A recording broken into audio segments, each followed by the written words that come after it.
Om Shanti. Good morning. आज बाबा अपने serviceable बच्चों को याद कर रहे हैं, सेवाधारी बच्चों को।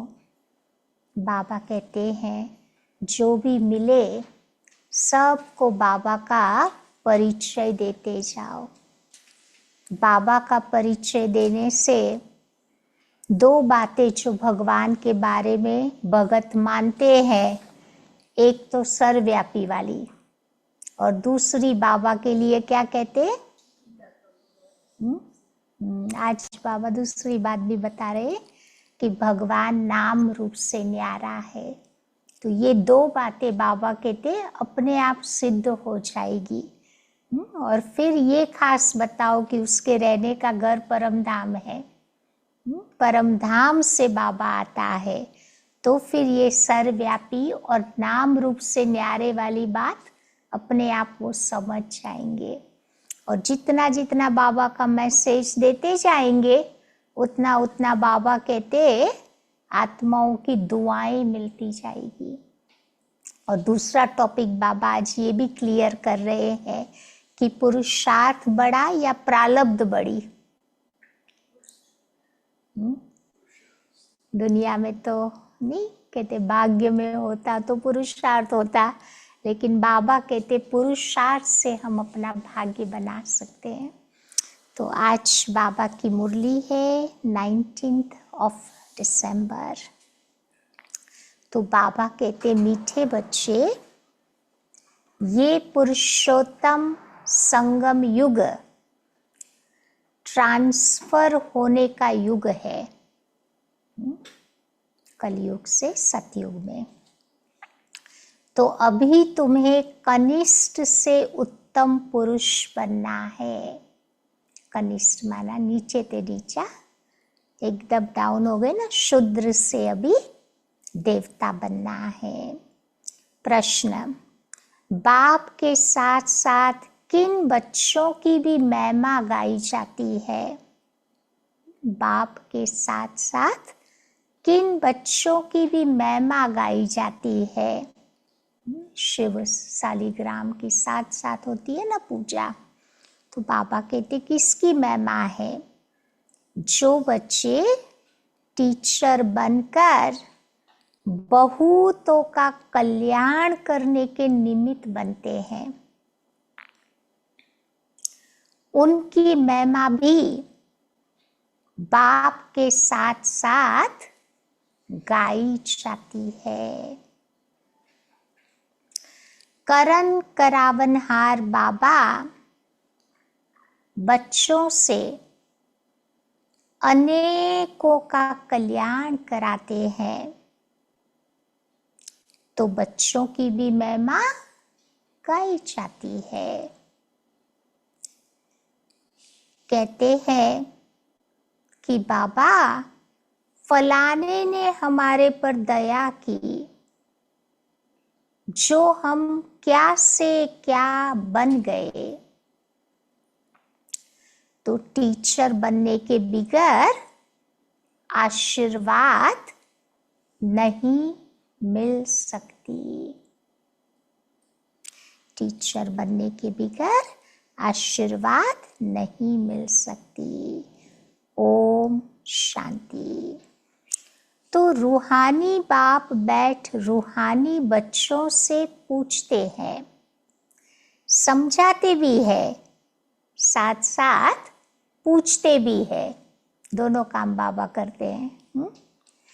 अब बाप को बच्चों ने जाना है, बल कोई बाप को सर्वव्यापी भी कहते हैं, परंतु उनके पहले बाबा को पहचानना तो चाहिए ना कि वो बाप है कौन। पहचान कर फिर कहना चाहिए। बाबा का एक तो परिचय चाहिए, उसके बाद कहना चाहिए कि बाप का निवास स्थान कहाँ है। बाप को जानते ही नहीं तो उनके निवास स्थान का कैसे पता पड़े। वो तो कह देते हैं कि बाबा नाम रूप से न्यारा है। अभी जिसका नाम भी न हो, रूप भी न हो, उसको कैसे याद कर सकते हैं? हो ही नहीं सकता। जिस भगवान के इतने सारे नाम, उसको गुमनाम कर देते हैं। तो बाबा कहते हैं तो जो चीज है ही नहीं, उनके रहने का स्थान का भी कैसे विचार किया जाए। अब ये सब बातें तुम बच्चे अभी जानते हो। बाबा ने पहले पहले तुम बच्चों को अपनी पहचान दी है, फिर उसके बाद रहने का स्थान भी बाबा ने समझाया है। बाबा कहते हैं मैं तुम बच्चों को इस रथ द्वारा पहचान देने के लिए आया हूँ। मैं तुम सब का बाप हूँ, जिसको परम पिता कहा जाता। आत्मा को भी कोई नहीं जानता। बाबा को तो जानते ही नहीं, आत्मा को भी कोई नहीं जानते। बाप का नाम, रूप, देश, काल नहीं है, तो फिर बताओ बच्चों का कहां से आएगा? तो बाबा कहते हैं बाप ही नाम रूप से न्यारा है, तो फिर बच्चे कहां से आए? अब बच्चे हैं तो जरूर उसका बाप भी तो है ना। सिद्ध होता है कि वो नाम रूप से न्यारा नहीं है। बच्चों का भी तो नाम रूप है ना। बल कितना भी सूक्ष्म हो, आकाश सूक्ष्म है तो भी तो उसका नाम है आकाश। जैसे ये पोलार है, सूक्ष्म है, वैसे बाबा भी बहुत सूक्ष्म है। बच्चे वर्णन करते हैं कि वंडरफुल सितारा है जो इनमें प्रवेश करते हैं, जिसको आत्मा कहते हैं। ट्विंकल ट्विंकल लिटिल स्टार कहते हैं ना। तो बाबा कहते हैं आत्माएं भी स्टार की तरह है, तो बाबा भी बड़ा स्टार है।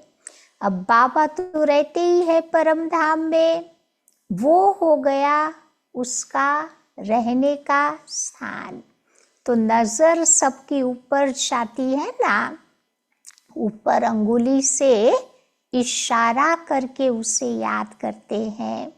तो जरूर जिसको याद करते हैं कोई तो वस्तु होगी ना। तो परम पिता परमात्मा कहते तो है ना, तो फिर उस परमात्मा को नाम रूप से न्यारा कहना, इसको कहेंगे तो बाबा कहते ये अज्ञान कहा जाता। बाप को जानना, इसे ज्ञान कहा जाता। ये भी तुम बच्चे समझते हो, हम भी तो पहले अज्ञानी थे। क्यों? क्योंकि बाप को नहीं जानते थे, अपने को भी नहीं जानते थे। अब समझते हो कि हम आत्मा है, न कि शरीर। आत्मा को अविनाशी कहा जाता, तो जरूर कोई तो चीज है ना। अविनाशी कोई नाम नहीं है। अविनाशी अर्थात जो विनाश को नहीं पाती, तो जरूर कोई तो वस्तु है ना। तो बच्चों को बहुत अच्छी रीति समझाया गया है। मीठे मीठे बच्चों, जिनको बच्चे बच्चे कहते हैं, वो वास्तव में है। बच्चे कौन है? वो वास्तव में है अविनाशी आत्माएं। बाबा बच्चे बच्चे शरीर को नहीं कहते, आत्मा को कह रहे हैं। तो ये आत्माओं का बाप परम पिता परमात्मा बैठ तुम बच्चों को समझाते हैं। Yeah, it's on. Sending a message, no sound. નીચેથી તમારું રાઈટ છે, ત્યાં મારું તો ઓકે છે. મ્યુટ તો નથી.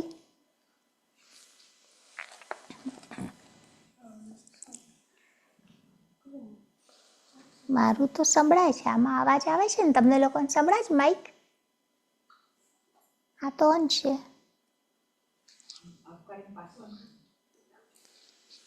थोड़ा लाउड करिए. हाँ, तो बाबा कहते हैं माइक इज ऑन. या तो ये खेल केवल एक ही बार होता है, जबकि बाप आकर के बच्चों को अपना परिचय देते हैं. बाबा कहते मैं भी पाठधारी हूँ. कैसे पाठ बचाता हूँ? ये तुम्हारी बुद्धि में है. पुरानी अर्थात पतित आत्मा को नया पावन बना देते तो शरीर भी तुम्हारे वहाँ गुल गुल बन जाते. तो ये सब बातें तुम्हारी बुद्धि में है. अभी तुम बाबा बाबा कहते हो, ठीक है? अभी तुम बाबा बाबा कहते हो तो ये पाठ चल रहा है ना. आत्मा कहती है कि बाबा आया हुआ है.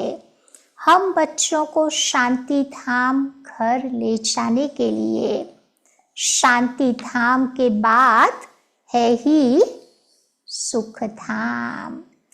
शांति धाम के बाद कभी दुख धाम नहीं हो सकता. सुख धाम आता है ना, तो नई दुनिया में सुख ही कहा जाता. तो ये देवी देवताएं अगर चैतन्य हो और इनसे कोई पूछे कि आप कहाँ के रहने वाले हो, तो वो कह देंगे कि हम स्वर्ग के रहने वाले हैं. अब ये तो जड़ मूर्ति तो नहीं कह सकती ना. तुम बच्चे कह सकते हो कि हम असल में स्वर्ग में रहने वाले देवी देवताएं थे. 84 का चक्कर लगाकर अभी संगम पर आए हैं. तो ये ट्रांसफर होने का पुरुषोत्तम संगम युग है. बच्चे जानते हैं हम बहुत उत्तम पुरुष बनते हैं. देवी देवताओं को पुरुषोत्तम कहते हैं ना. हम हर 5000 वर्ष के बाद सतो प्रधान बनते. सतो प्रधान भी नंबरवार कहेंगे. तो ये सारा पाठ देखो आत्मा को मिला हुआ है. ऐसे नहीं कहेंगे कि मनुष्य को पाठ मिला हुआ है. अहम आत्मा को ये पाठ मिला हुआ है. तो मैं आत्मा 84 जन्म लेती हूँ. हम आत्मा वारिस है और वारिस हमेशा मेल होते हैं, फीमेल नहीं. बच्चे को देते हैं ना वर्षा, तो आत्मा बच्चा कहेंगे, मेल कहेंगे. तभी तो कहते हैं ना आत्मा आत्मा भाई भाई. कभी नहीं बोलते आत्मा आत्मा बहन बहन. तो बाबा कहते अभी तुम बच्चों को ये पक्का पक्का समझना है. कौन सी बात पक्की पक्की समझनी है? कि हम सब आत्माएं मेल है. सबको बेहद के बाप से वर्षा मिलता. हद के लौकिक बाप से सिर्फ बच्चों को ही वर्षा मिलता, बच्ची को नहीं देते.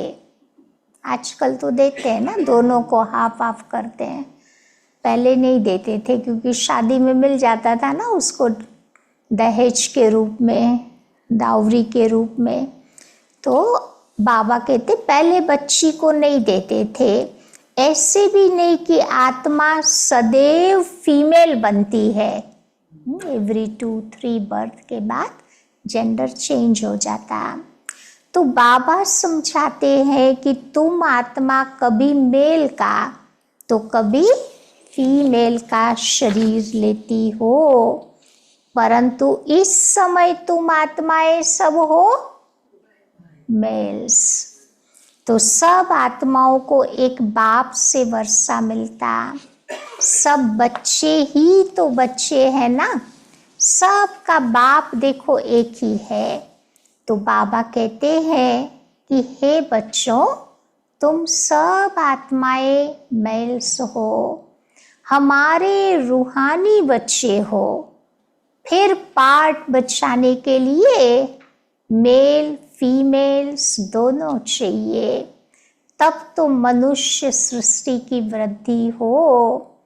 इन बातों को तुम्हारे सिवाय कोई भी नहीं जानते, बल कहते तो है कि हम सभी ब्रदर्स हैं, परंतु समझते नहीं है।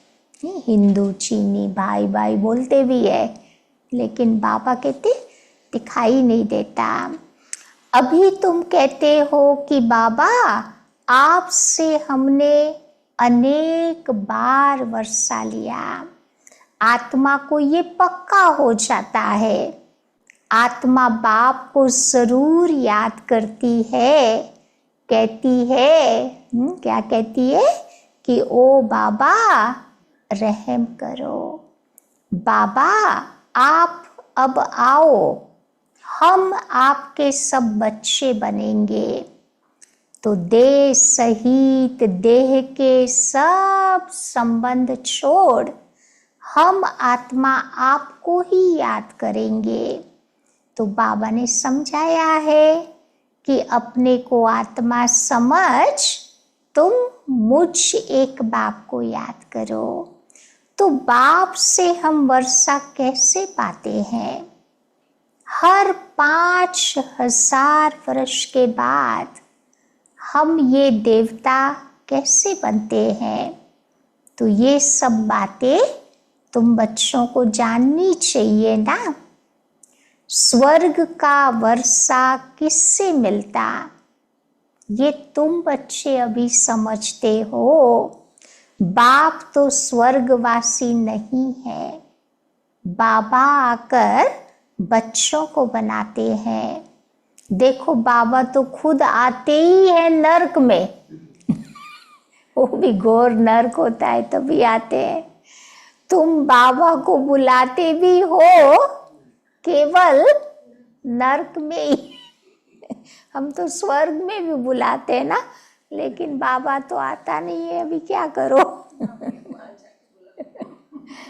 तो बाबा कहते जबकि तुम तमो प्रधान बन जाते हो, तो ये तमो प्रधान दुनिया है ना, सतो प्रधान दुनिया भी थी। कब थी? 5000 वर्ष के पहले जब इनका राज्य था। तो इन बातों को, इस पढ़ाई को अभी तुम ही जानते हो। ये है मनुष्य से देवता बनने की पढ़ाई। तभी तो कहते हैं ना कि मनुष्य से देवता किए करत न लागी वार। बच्चा बना और वारिस बना। तो बाबा कहते हैं तुम सब आत्माएं मेरे बच्चे हो, मैं तुमको वर्षा देता हूँ, तुम भाई भाई हो। तुम्हारे रहने का स्थान मूल वतन अथवा निर्वाण धाम है, जिसको कहा जाता है निराकारी दुनिया। सब आत्माएं देखो उस निराकारी दुनिया में रहती है। और ये निराकारी दुनिया कहाँ आई? प्रकृति के 5 तत्वों से पार, सूर्य चांद से भी उस पार। उसको कहेंगे तुम्हारा स्वीट साइलेंस घर। परंतु वहां जाकर तुम्हें बैठ नहीं जाना है। बैठ कर क्या करेंगे? पूरे साइकिल में देखो बैठे ही नहीं है हम लोग, चलते ही रहे हैं, पार्ट बजाते ही रहे हैं। तो बाबा कहते वहां बैठ के क्या करेंगे? वो तो जैसे जड़ अवस्था हो गई। आत्मा जब पाठ बजाए तब उसको कहा जाए चैतन्य। अब है चैतन्य, परंतु पाठ न बजाए तो फिर जड़ हो गई। तो तुम बच्चे यहाँ खड़े हो जाओ, हाथ पांव न चलाओ तो जैसे जड़ हो गए। वहां पर तो नेचुरल शांति रहती है। आत्माएं जैसे कि एकदम जड़ है परम धाम में। ये शरीर चाहिए ना एक्सप्रेस करने के लिए। तो बाबा कहते वहां आत्मा कुछ भी पाठ नहीं बजाती, लेकिन शोभा है पाठ बजाने में। जड़ होकर के बैठने में नहीं है, परंतु शोभा है पाठ बजाने में। अब शांति धाम में बताओ क्या शोभा होगी? आत्माएं सुख दुख की वासना से परे रहती है, कुछ पाठ ही नहीं बजाती, तो वहां रहने से क्या फायदा? तो पहले पहले सुख का पाठ बजाना है। हरेक को पहले से ही पाठ मिला हुआ है। कोई कहते हैं कि हमको मोक्ष चाहिए, बुद्ध बुदा पानी में मिल गया, बस आत्मा जैसे कि है ही नहीं। कुछ भी पाठ न बजावे तो फिर आत्मा को कहेंगे जैसे जड़ हो गई। चैतन्य होते हुए भी जड़ होकर के कोई पड़ा रहे तो क्या फायदा? पाठ सबको बचाना है। मुख्य हीरो हीरोइन का पाठ कहा जाता है ना। तुम बच्चों को हीरो हीरोइन का टाइटल मिलता है, तो आत्मा यहाँ पाठ बचाती है। पहले सुख का राज्य करती, फिर रावण के दुख के राज्य में आत्मा आ जाती है। तो अब बाबा कहते हैं कि तुम बच्चे सबको ये पैगाम दो, टीचर बन करके औरों को भी समझाओ। जो टीचर नहीं बनते उनका पद कम होगा। टीचर बनने के बगैर किसको आशीर्वाद कैसे मिलेगी? किसको पैसा देंगे तो उसको खुशी तो होगी ना। अंदर में समझते भी है कि ब्रह्मा कुमार कुमारियां हमारे ऊपर दया करती है, जो हमको क्या से क्या बना देती। यूं तो महिमा एक बाप की ही करते हैं कि वाह बाबा, आप इन बच्चों के द्वारा हमारा कितना कल्याण करते हो। अब कोई द्वारा तो होता है ना, तभी तो बाबा को कहा जाता है करन करावनहार। जो तुम बच्चों के द्वारा बाबा कराते हैं, तुम्हारा भी कल्याण हो जाता तो तुम फिर औरों को कलम लगाते। हमारा कल्याण हो जाता तो हम फिर दूसरों का कल्याण करते। तो जैसे जैसे जो सर्विस करते हैं उतना ऊंच पद पाते हैं। तो राजा भी बनना है तो प्रजा भी बनानी है। फिर जो अच्छे नंबर में आते हैं वो भी राजा बनते हैं। माला तो बनती है ना, तो अपने से पूछना चाहिए कि हम माला में कौन सा नंबर बनेंगे। अब 9 रत्न है मुख्य, बीच में हीरा बनाने वाला है, हीरे को बीच में रखते हैं। 8 रत्नों को इतना महान बनाने वाला बाबा है, तो बाबा को बीच में रखते हैं। ऑल राउंड अलग अलग रत्न। तो माला में ऊपर फूल भी तो होता है ना। अंत में तुम बच्चों को पता पड़ेगा कि कौन से मुख्य दाने बनते हैं जो डिनेस्टी में आएंगे। पिछाड़ी में तुमको सब साक्षात्कार होगा। फिर देखेंगे कि कैसे ये सब सजाएं खाते हैं। शुरू में दिव्य दृष्टि में तुम सूक्ष्म वतन में देखते थे, तो ये सारी बातें गुप्त थी। आत्मा सजाएं कहाँ खाती है, ये भी समझो, ड्रामा में उसका पार्ट है।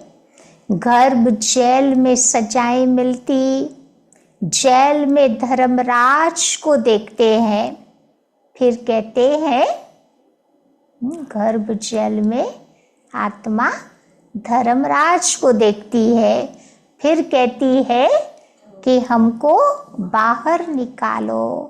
बीमारियां आदि भी तो होती है ना। तो ये सब हो गया कर्मों का हिसाब किताब। तो ये सब समझने की बातें हैं। बाबा तो जरूर तुम बच्चों को राइट बातें ही तो सुनाएंगे। अभी तुम बनते हो राइटियस। राइटियस उनको कहा जाता है। राइटियस किसको कहेंगे? बाबा ने अच्छी डेफिनेशन दी है। राइटियस उनको कहा जाता जो इस समय बाबा से बहुत ताकत लेते हैं। बाबा से पावर लेते ना। तुम विश्व के मालिक बनते हो ना, तो सोचो तुम्हारे में कितनी ताकत रहती है। ऑर्डिनरी व्यक्ति नहीं बन सकता विश्व का मालिक। तो बाबा कहते हंगामे आदि की तो कोई बात ही नहीं है। जब तुम्हारी ताकत कम हो जाती, तब समझो हंगामे शुरू हो जाते। तो तुम बच्चों को ताकत मिलती है आधा कल्प के लिए, फिर भी नंबरवार पुरुषार्थ अनुसार जरूर है। एक जैसी ताकत सब नहीं पा सकते, न एक जैसा पद पा सकते। ये भी पहले से नूंद है। ड्रामा में अनादि नूंद है। कोई पिछाड़ी में आते हैं, एक दो जन्म लिया और शरीर छोड़ा। सोचो वो आत्मा का कैसा पार्ट ड्रामा में ना। एक जन्म के लिए आई, दो जन्म के लिए आई, दुख देख के चली गई। उसको पार्ट नहीं कहेंगे। जैसे दिवाली पर मच्छर होते हैं ना, रात को जन्मते हैं, सवेरे मर जाते हैं। नहीं, वो पतंगिया कितना सारे होते हैं ना, मौत। तो बाबा कहते वो अनगिनत होते हैं। मनुष्य की तो फिर भी गिनती होती है। पहले पहले जो आत्माएं आती है, उनकी आयु कितनी बड़ी होती सतयुग में है। 150 साल की आयु आप देखो। तुम बच्चों को तो बहुत खुशी होनी चाहिए। किस बात की खुशी होनी चाहिए? कि हम बहुत बड़ी आयु वाले बनेंगे। 150 साल की आज की दुनिया में तो ना कितनी छोटी आयु में भी तंग हो जाते हैं, सुसाइड कर लेते हैं, क्या क्या करते रहते हैं। वहाँ 150 साल की आयु तो भी कभी बाबा कहते हैं तंग नहीं आएंगे। तुम वहां पर फुल पार्ट बचाते हो। तो बाबा तुम बच्चों को ही तो समझाते हैं तुम कैसे फुल पार्ट बचाते हो। पढ़ाई अनुसार ऊपर से तुम आएंगे पार्ट बचाने। तो तुम्हारी ये पढ़ाई है ही नई दुनिया के लिए। तो बाबा कहते हैं अनेक बार मैं तुम बच्चों को पढ़ाता हूँ। ये पढ़ाई तुम्हारी अविनाशी हो जाती। आधा कल्प तुम इसकी प्रारब्ध पाते हो। उस विनाशी पढ़ाई से सुख भी अल्पकाल के लिए मिलता। अभी कोई बैरिस्टर बनता, फिर कल्प के बाद बैरिस्टर बनेगा। तो ये उस विनाशी पढ़ाई से सुख भी अल्पकाल का ही मिलता। तो बाबा कहते हैं देवता हो या शूद्र हो, हरेक का पार्ट वही बचता। कौन सा बचता? जो कल पहले उसने पार्ट बचाया था, उसमें कोई फर्क नहीं हो सकता। हरेक आत्मा अपना अपना पार्ट बचाती रहती। तो ये सारा बना बनाया खेल है। फिर पूछते भी है कि पुरुषार्थ बड़ा या प्रारब्ध बड़ी। अब पुरुषार्थ बिगड़ तो प्रारब्ध मिलती नहीं है। मेहनत तो करनी पड़ती है ना उच्च पद के लिए। तो पुरुषार्थ से प्रारब्ध मिलती है ड्रामा अनुसार। तो सारा बोझ देखो ड्रामा पर आ जाता है। पुरुषार्थ कोई करते हैं, कोई कोई बच्चे नहीं भी करते, आते भी है, फिर भी पुरुषार्थ नहीं करते, तो फिर उनको उतनी प्रारब्ध नहीं मिलती। प्रारब्ध माना भाग्य, फॉर्चून।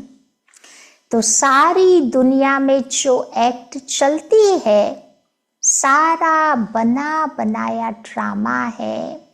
आत्मा में पहले से ही पार्ट नूंधा हुआ है, आदि से लेकर अंत तक। जैसे तुम्हारी आत्मा में 84 का पार्ट है।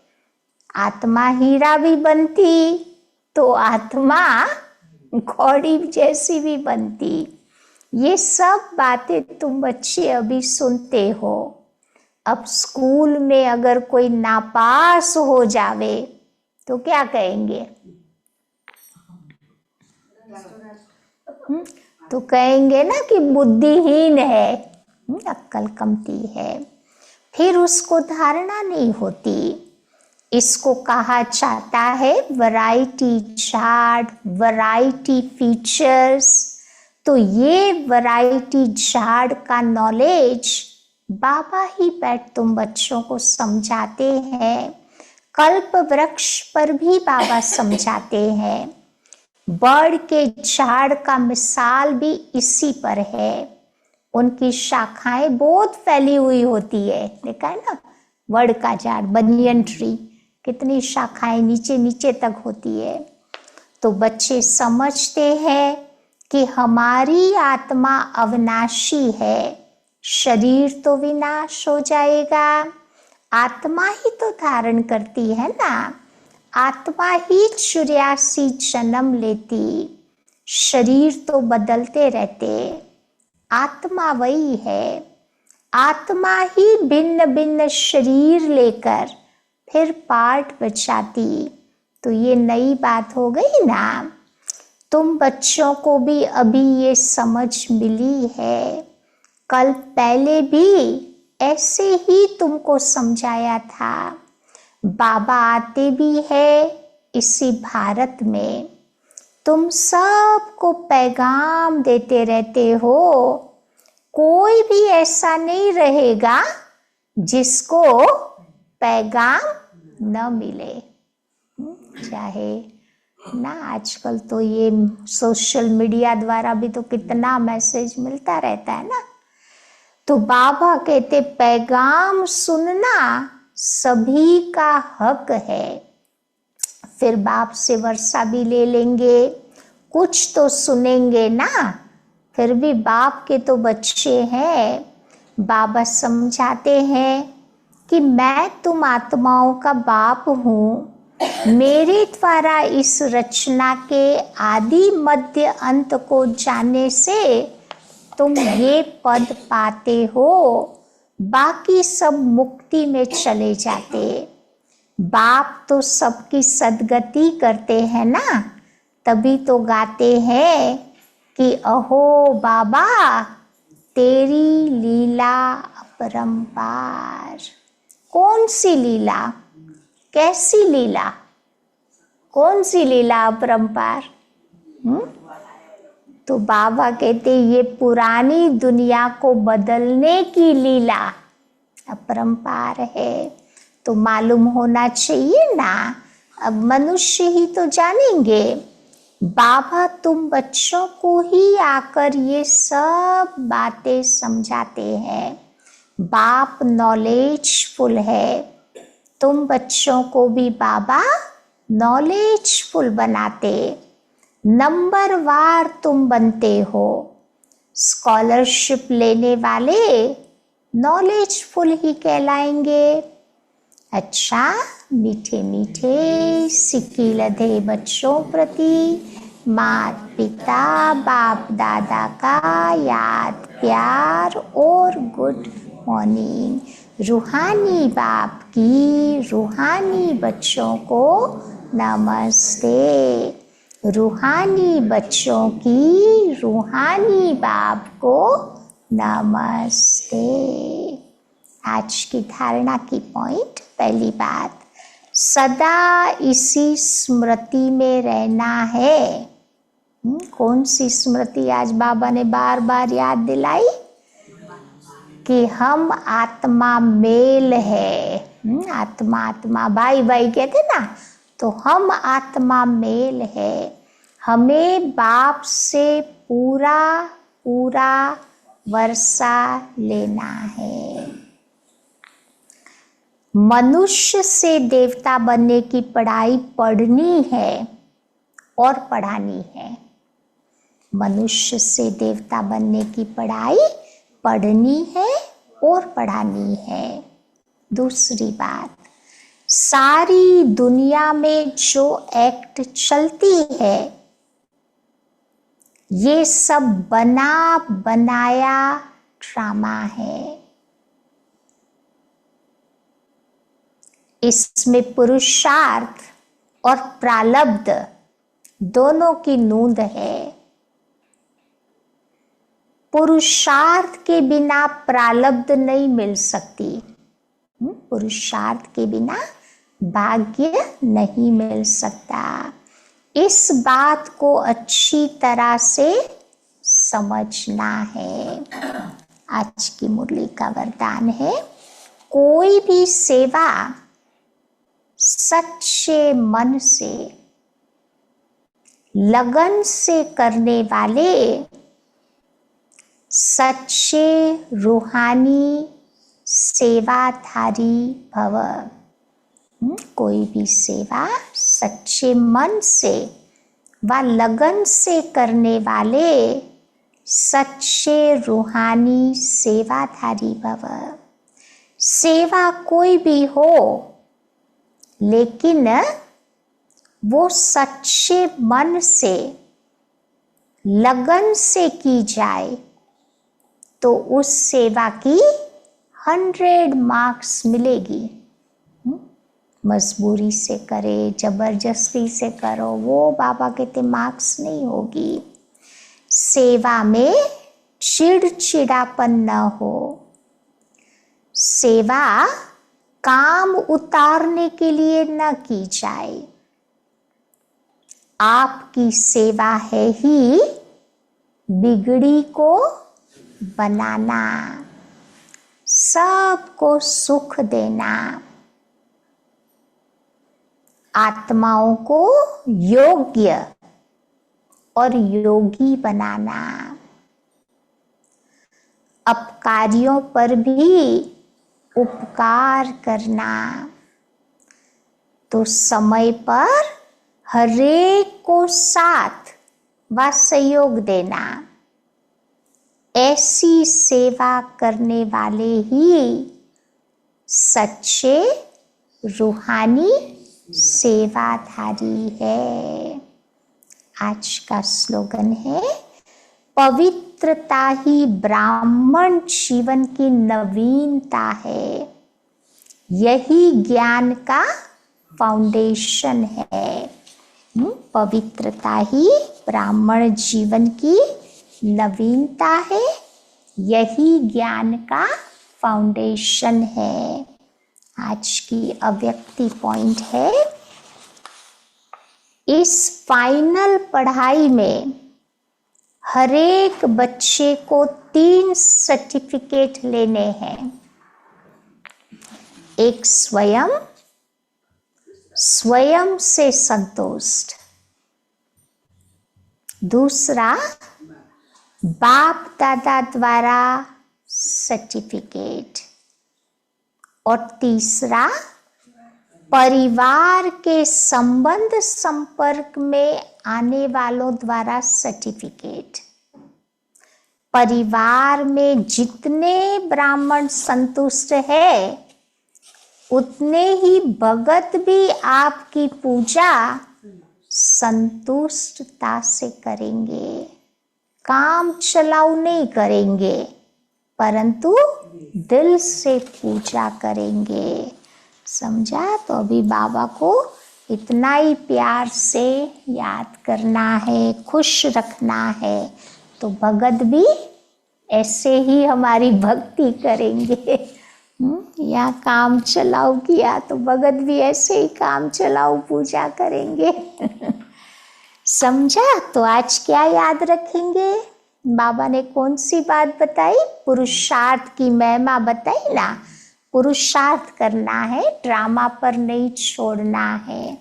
और बाबा का सबको परिचय सुनाकर दुआएं इकट्ठी करनी है और सच्चे सेवाधारी बनना है, जो दिल से सेवा करनी है।